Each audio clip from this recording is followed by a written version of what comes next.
Hola, somos Manuel y Lourdes, tenemos 4 hijos de 24, 22, 20 y 10 años. Nuestro tercer hijo se llama Javier, que es el que tiene 20 años, tiene síndrome de Down y es adoptado. Y es, bueno, del que vamos a contar un poquito la historia, ¿no? Cuando nació nuestra primera hija, para mí fue algo realmente asombroso, ¿no? No me imaginaba que ser madre fuera algo tan extraordinario y me hizo pensar mucho en la suerte que tenía de nacer en una familia donde iba a ser muy querida, ¿no? Y cuántos niños había pues que no iban a tener esa oportunidad, ¿no? Pasó el tiempo y embarazada ya de nuestro segundo hijo, recuerdo perfectamente que en un viaje a Asturias en coche sentí en mi interior pues como una frase, aunque oída sin palabras, que me decía adopta un niño con síndrome de Down. Entonces, bueno, yo esto estuve pensándolo mucho tiempo, si podían ser imaginaciones mías, si podía ser influencia de un programa de televisión que había estado viendo justo al nacer mi hija, donde se hablaba de adopciones de niños con síndrome de Down, y que en esa época no se hablaba tanto de adopciones como ahora, y yo recuerdo que pensé, claro, estos niños también necesitan ser adoptados. Bueno, el caso es que yo creo que la idea no venía de mí, ¿no? Venía más bien de arriba, de Dios.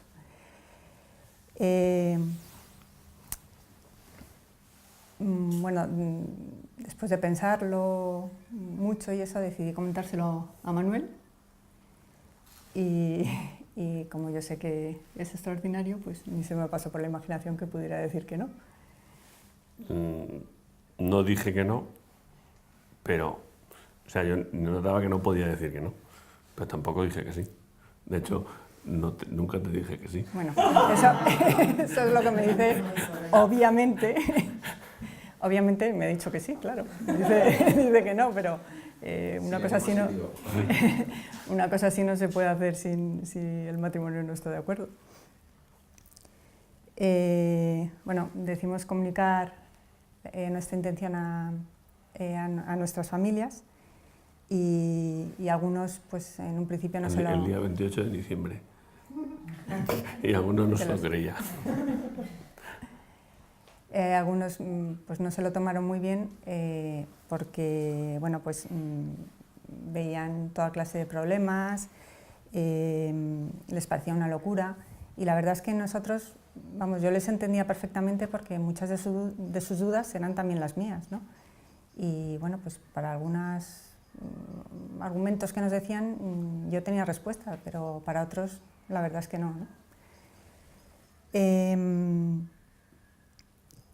Bueno, o sea, quisimos hacerles entender, ¿no? que estamos viviendo una situación privilegiada, éramos un matrimonio joven,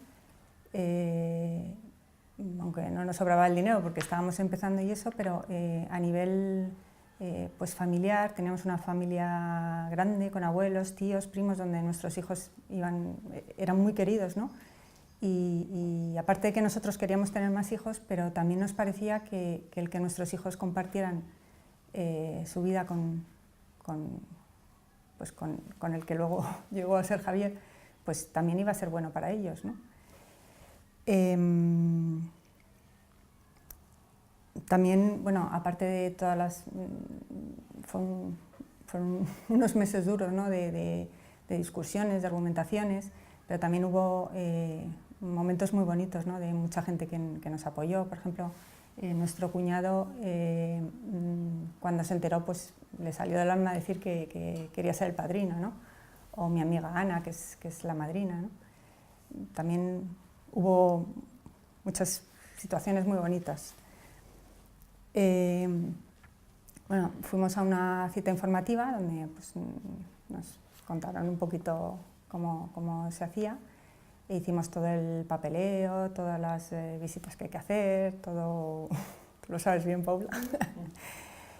Y bueno, todos los papeleos necesarios, ¿no? Durante ese tiempo, por el trabajo de Manuel, nos trasladaron a vivir a Alicante. Nosotros vivíamos en Madrid. Y recuerdo que, bueno, al poco de estar en Alicante, después de la vuelta de vacaciones, pues sonó el teléfono y era una llamada donde nos decían que se nos había asignado un niño. Yo recuerdo que me puse nerviosísima, contesté una tontería enorme, pero bueno, luego ya me repuse y entonces pues por primera vez nos hablaban de Javier, nos mandaron un pequeño informe médico suyo y algunos datos, ¿no? Había nacido con 2 cardiopatías, pero que, bueno, que espontáneamente se fueron cerrando. Bueno, ya nos citaron en un momento dado para recogerlo en Madrid, ¿no? Y allá que fuimos, con los 2 pequeños, todos a recogerle, ¿no?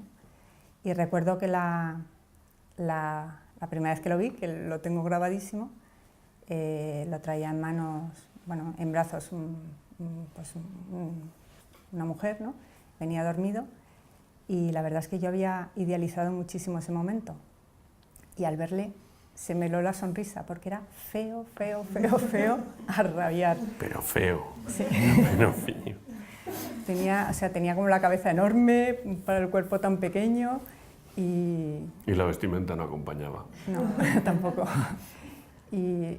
Pero la verdad es que, bueno, enseguida nos repusimos, ¿no? y nos llenó de ternura y nada, y nos lo llevamos a casa encantados, ¿no? Es curioso porque luego con el tiempo, pensándolo, desde la primera cita informativa a la que fuimos hasta que nació Javier pasaron justo 9 meses, ¿no? Y es como si cuando hubiéramos dado nuestro sí, pues Dios lo hubiera mandado a la tierra, ¿no? En ese momento.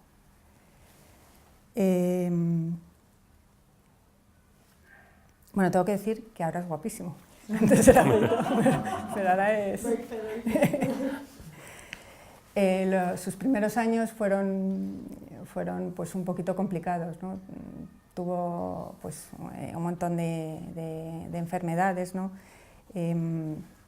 Tenía un montón de flemas, neumonías, la tráquea que se le cerraba, hubo que hacerle varias operaciones de un testículo, de pues, vegetaciones, el oído, bueno, varias cosas, ¿no? Y sobre todo tuvo un tema importante que tenía ausencias, ¿no? Yo veía que hacía con los ojos una cosa muy extraña, pero no tenía ni idea de lo que era. Y bueno, pues yo le decía a su estimuladora, oye, que a mí me parece que hace unas cosas muy raras, pero no sé qué son, ¿no? Hasta que ella le vi una vez hacerlo y le dijo, uy, esto son ausencias, esto lo tiene que ver un médico rapidísimo, tiene muy mala pinta, nos lo puso todo horrible. Le llamamos al pediatra, el pediatra nos mandó neurólogo. Bueno, nos mandó que le hicieran un montón de pruebas, ¿no? Nos dijeron que podía ser una epilepsia con un pronóstico durísimo, vamos, que...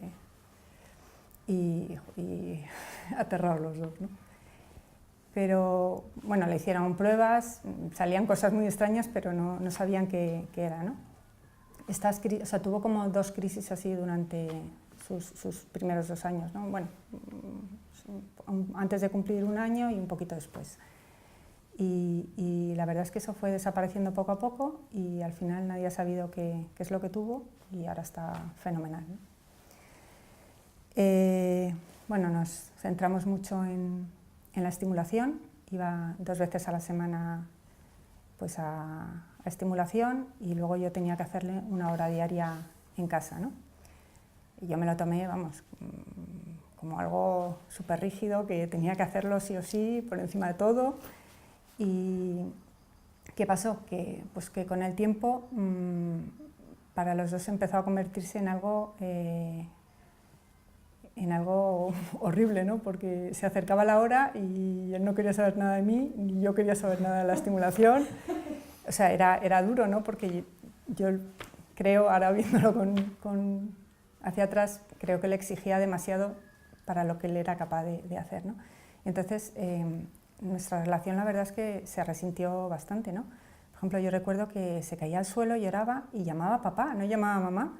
Y a mí eso me dolía un montón, ¿no? Porque nunca o sea, con mis otros hijos no me había pasado eso, ¿no? Y fue por esto, ¿no? Y una persona que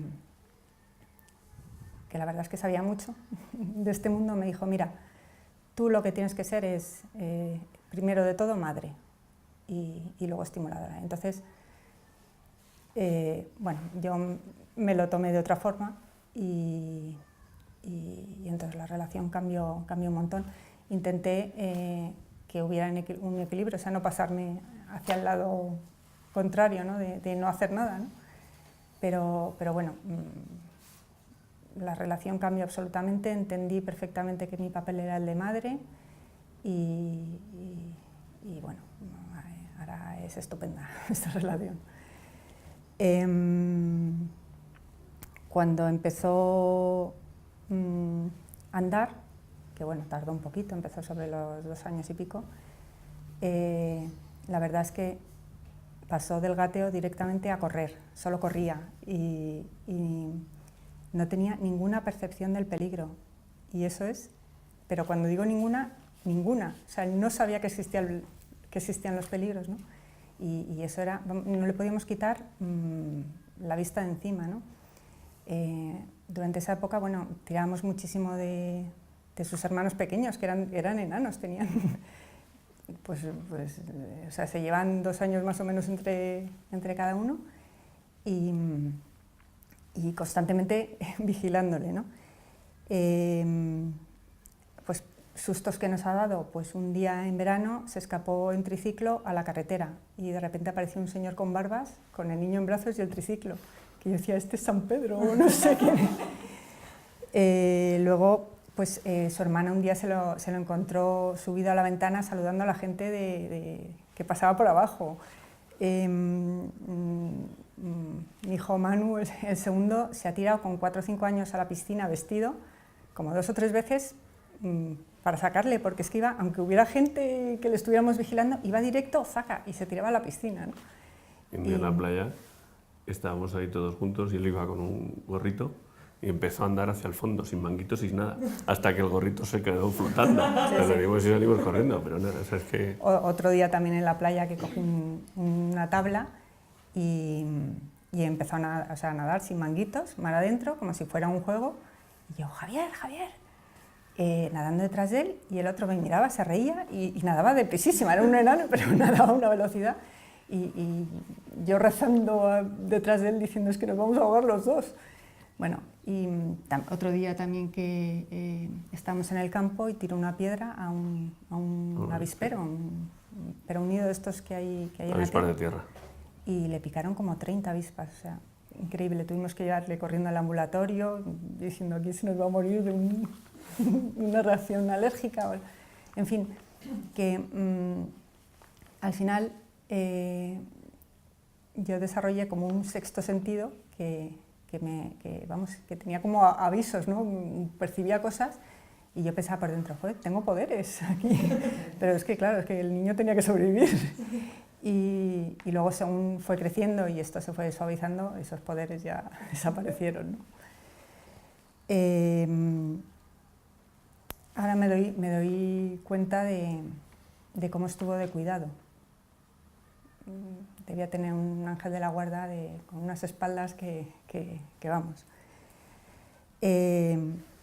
Cuando tenía 2 años nos destinaron a Venezuela por el trabajo de Manuel y bueno, pues allí la verdad es que conocimos a personas increíbles, pero bueno, pasó el tiempo, Javier veíamos que no avanzaba bien. Nos dábamos cuenta que allí había menos, todo este tipo de estimulación estaba mucho menos desarrollada que aquí en España, ¿no? bueno, juntándolo con otros temas, pues decidimos volver a España, ¿no? Y Manuel tuvo que cambiar de trabajo, pero nada, volvimos. Empezó la escuela infantil, que bueno, fue una experiencia un poquito regulín, y después la verdad es que por cómo se iba desarrollando, casi desde el principio tuvimos casi la certeza de que queríamos que fuera un colegio de educación especial, y lo empezó con 5 años en un colegio que es estupendo, que se llama María Corredentora, y que una vez que llegó ahí fue como una especie de descanso, de alivio, porque la gente que hay ahí son unos profesionales de primera, con una calidad humana impresionante, ¿no? Trabajan muchísimo con los niños, sacan lo mejor de ellos. La verdad es que han sido unos años maravillosos, ¿no? Es verdad que también, bueno, pues han sido mucho trabajo, ¿no? Había años que iba muy bien, había otros que parecía que no avanzaba nada.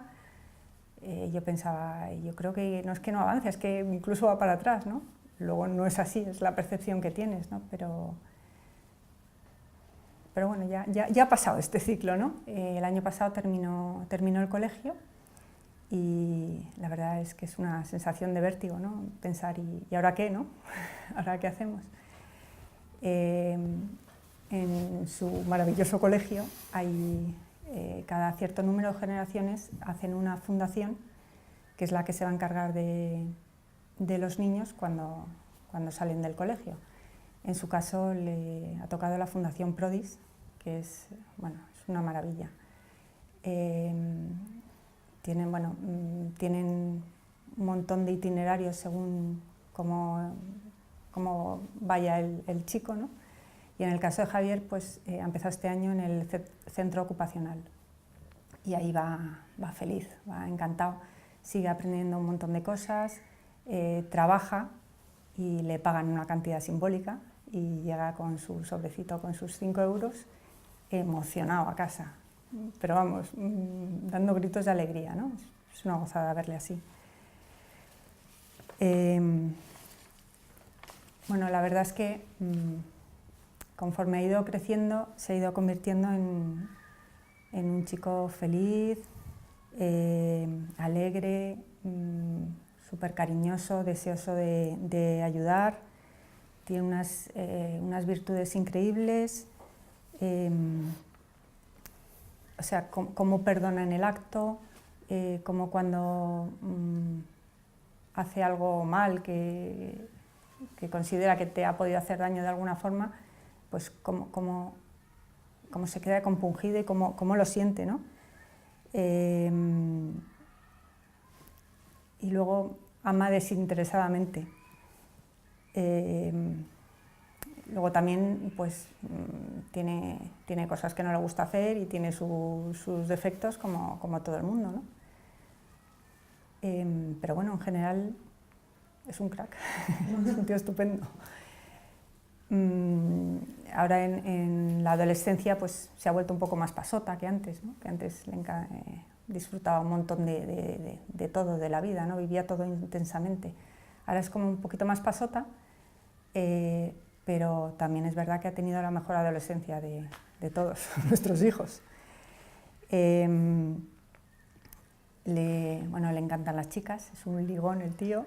Le encanta bailar, está todo el día con la música puesta, tiene un ritmo, un movimiento de caderas que yo alucino, digo, pues ya me podías enseñar a mí a hacer eso.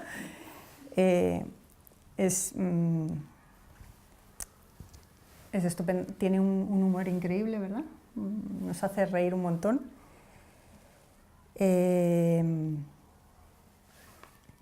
Y de su vida, bueno, más o menos es esto. Y luego, lo último que quería hablar un poco es, quería centrarme un poquito en un ámbito que como ya hemos tenido un poco de recorrido, y ya tiene 20 años, pues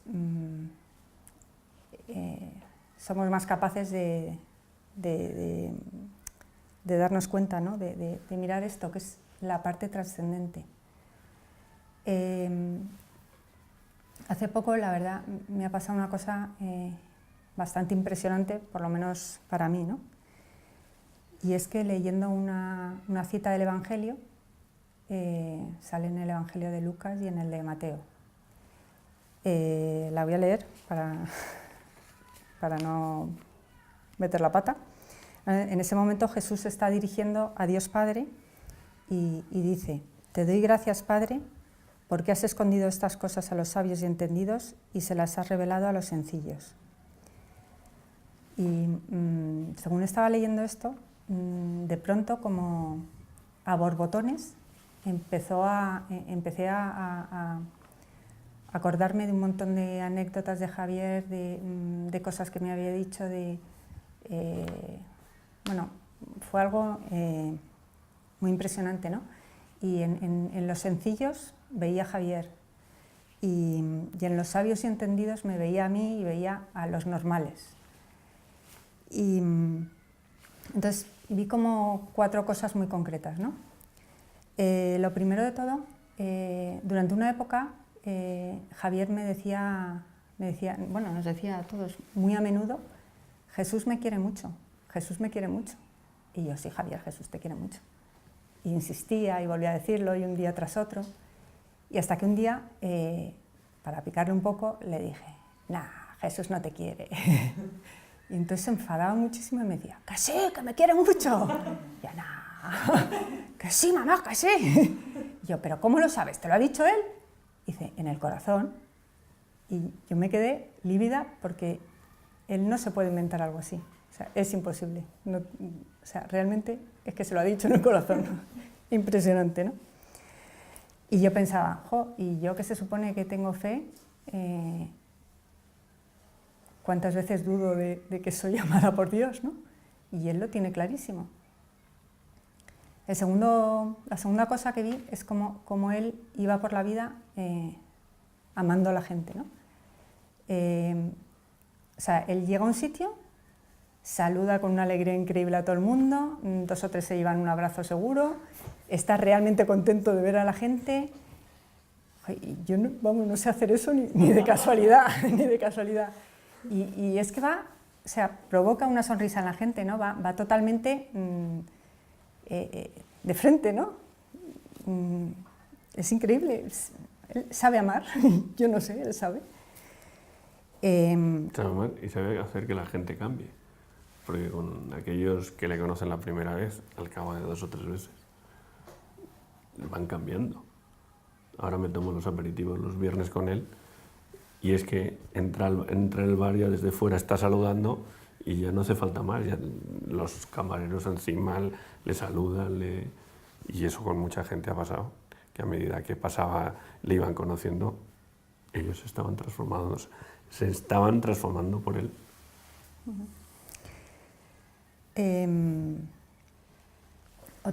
Otra cosa como que me di cuenta es que sabe cosas que creo que nosotros no le hemos enseñado. Por ejemplo, todas las noches tenemos un rinconcito en casa donde rezamos. Vamos con Blanca la pequeña y Javier, porque los 2 mayores ya van a su bola. Y entonces procuramos todas las noches hacer varias cosas. Damos gracias por algo que nos haya pasado durante el día, para que se acostumbren, bueno, y nosotros también nos acostumbremos a darnos cuenta de todo lo bueno que tenemos, ¿no? Y de cosas concretas que nos han pasado durante el día.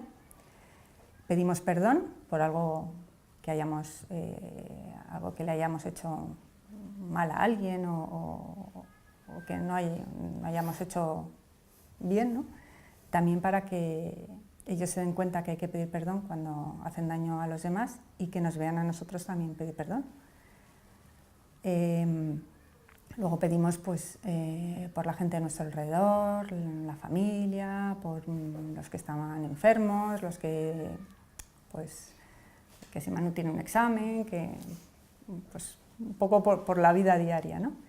Y por último, le hacemos un regalo o bien a María, a Jesús o a Dios, ¿no? que no es un regalo físico, sino es como un ofrecimiento de algo que queramos regalar. Y Javier, muchas veces a la hora de hacer ese regalo, regalaba el pan y el vino, o el pan de vida. Y Manuel un día, eso lo dice muchas veces, ¿no? Y Manuel un día me hizo darme cuenta y me dijo, ¿tú te estás dando cuenta lo que está ofreciendo Javier? Porque los demás nosotros estamos ofreciendo nuestras pequeñas mierdecillas y logros y lo que vamos consiguiendo. Y él le está ofreciendo a Dios lo más grande que hay en la tierra, que es su Hijo, que es el pan y el vino, que es Jesús, ¿no? Yo cuando me di cuenta de eso, me quedé alucinada. Dije, pero ¿es verdad? ¿Cómo sabe eso? ¿Cómo lo sabe, no? Luego a la Virgen le regala flores siempre. Otra cosa es que cómo disfruta él de la vida, cómo a tope, o sea, intensamente. Recuerdo la primera vez que fue al cine, era pequeñito, y cuando se apagó la luz y empezó la película, empezó a sonar ahí el ruido, él empezó a gritar de alegría, de emoción, y yo le decía, Javier, calla. Pero luego pensaba por dentro, yo en mi vida he disfrutado así de algo, nunca. Me impresionó también, ¿no? Y luego, por su condición, porque tiene síndrome de Down, las cosas las hace mucho más despacio. Si tú quieres ponerte a su nivel, tienes que bajar el ritmo. Y si bajas el ritmo, consigues vivir el presente. Te das cuenta de que lo vives, de que puedes vivir el momento, ¿no? Él ha crecido y ha ido adquiriendo capacidades mucho más lento que el resto de sus hermanos. Y también hemos comentado muchas veces que eso nos ha permitido a nosotros, ya que era también el tercero, que teníamos un poco más de experiencia, pero ir saboreando su crecimiento y su desarrollo. Porque como iba tardando más, pero en vez de agobiarnos, pues era disfrutar ese presente. No, tú a lo mejor lo disfrutabas, yo me agobiaba más, ¿sí? Como buena madre, ¿no?